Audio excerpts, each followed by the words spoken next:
السلام اپنی قبر مبارک تے روزے مبارک جو زندہ کہیں نہیں، صحابہ دا بھی یہ عقیدہ ہے۔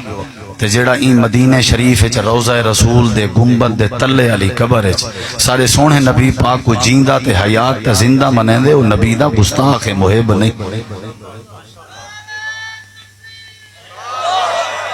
یہ حدیث سنن ابو داؤد میں موجود ہے، حدیث نمبر ہے 2041، اور یہ حدیث مسند امام احمد بن حنبل میں موجود ہے،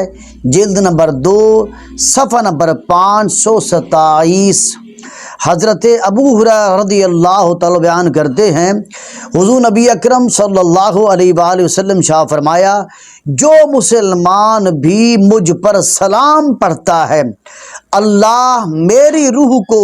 اس کی طرف متوجہ کر دیتا ہے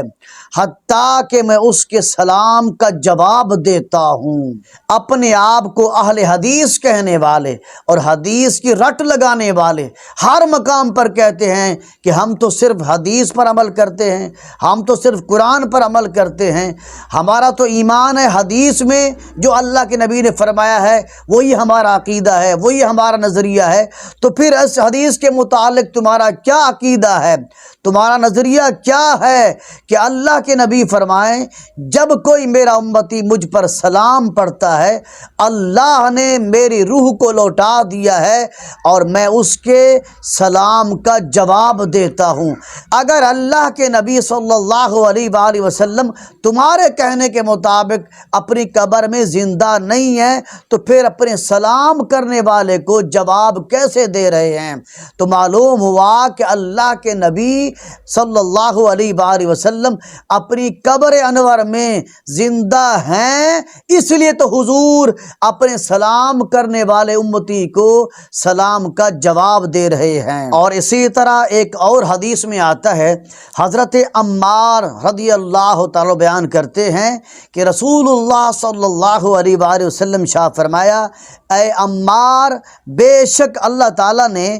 ایک فرشتے کو تمام مخلوق کی سماعت عطا کی ہے، اور جب میری وفات ہوگی تو وہ قیامت تک میری قبر پر کھڑا رہے گا۔ پس میری امت میں سے جو شخص بھی مجھ پر درود پڑھے گا وہ اس کا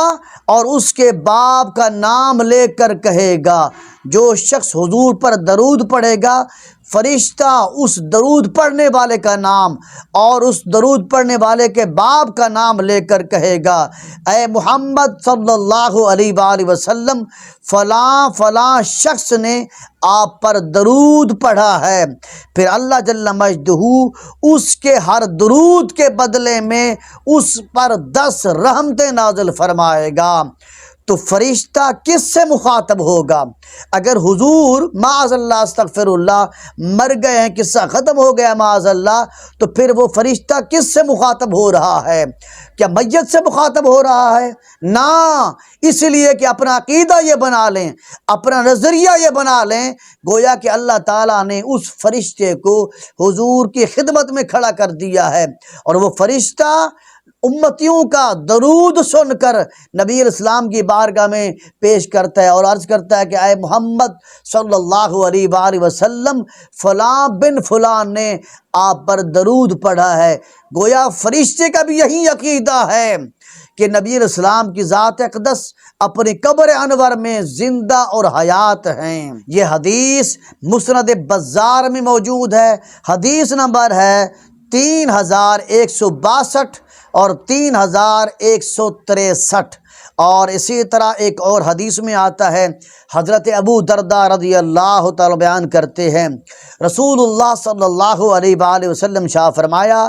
جمعہ کے دن مجھ پر کثرت سے درود پڑھا کرو، کیونکہ اس دن فرشتے حاضر ہوتے ہیں، اور جو بندہ بھی مجھ پر درود پڑھتا ہے اس کی آواز مجھ تک پہنچتی ہے۔ کان کھول کر سن لو، نبی اسلام فرماتے ہیں جو امتی بھی مجھ پر درود پڑھتا ہے اس کی آواز مجھ تک پہنچتی ہے، خواہ وہ بندہ کہیں بھی رہتا ہو، دنیا کے کسی کونے میں رہتا ہو، کسی محلے میں رہتا ہے، مسجد میں بیٹھ کر درود پڑھتا ہے، گھر میں بیٹھ کر درود پڑھتا ہے، مدرسے میں بیٹھ کر درود پڑھتا ہے، کسی مقام پر بیٹھ کر درود پڑھتا ہے، دنیا کے کسی کونے میں بیٹھ کر درود پڑھتا ہے، حضور اسلام شاہ فرماتے ہیں اس کی آواز مجھ تک پہنچتی ہے۔ صحابہ کہتے ہیں ہم نے پوچھا یا رسول اللہ آپ کی وفات کے بعد بھی تو حضور نبی اکرم صلی اللہ علیہ وسلم شاہ فرمایا میری وفات کے بعد بھی، کیونکہ اللہ تعالیٰ نے انبیاء کرام علیہ السلام کے جسموں کو کھانا زمین پر حرام کر دیا ہے۔ اور اسی طرح ایک اور حدیث میں آتا ہے، یہ حدیث صحیح مسلم میں موجود ہے اور یہ حدیث سنن نسائی میں موجود ہے اور یہ حدیث مسند امام احمد بن حنبل میں موجود ہے۔ حضرت انس بن مالک رضی اللہ تعالیٰ سے روایت ہے، حضور نبی اکرم صلی اللہ علیہ وسلم شاہ فرمایا معراج کی رات میں حضرت موسیٰ علیہ السلام کے پاس آیا، اور ایک روایت میں آتا ہے کہ میرا سرخ ٹیلے کے پاس سے گزر ہوا تو میں نے دیکھا کہ حضرت موسیٰ علیہ السلام اپنی قبر مبارک میں کھڑے ہو کر نماز پڑھ رہے تھے۔ تو ان تمام احادیث کی روشنی میں خلاصہ کلام یہ ہے کہ جتنے انبیاء کرام علیہ السلام اس دنیا میں تشریف لائے اور آقا حضور نبی اکرم صلی اللہ علیہ وآلہ وسلم کی ذات اقدس ہوں، تو تمام انبیاء کرام علیہ السلام اپنی اپنی قبروں میں زندہ ہیں، ان کو رزق دیا جاتا ہے، اور یہ عقیدہ قرآن و سنت کے مطابق صحیح عقیدہ ہے۔ جو مولوی عقیدہ بتاتے ہیں، یہ اہل حدیث مولوی عقیدہ بتاتے ہیں، یہ نہ قرآن کا عقیدہ ہے نہ حدیث کا عقیدہ ہے، یہ ان کے بڑوں کا من گھڑت عقیدہ ہے۔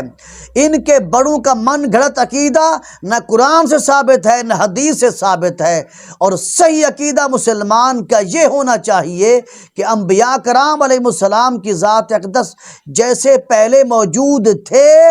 اسی طرح اپنی قبر مبارک میں بھی اسی طرح زندہ موجود ہیں، ان کو رزق دیا جاتا ہے۔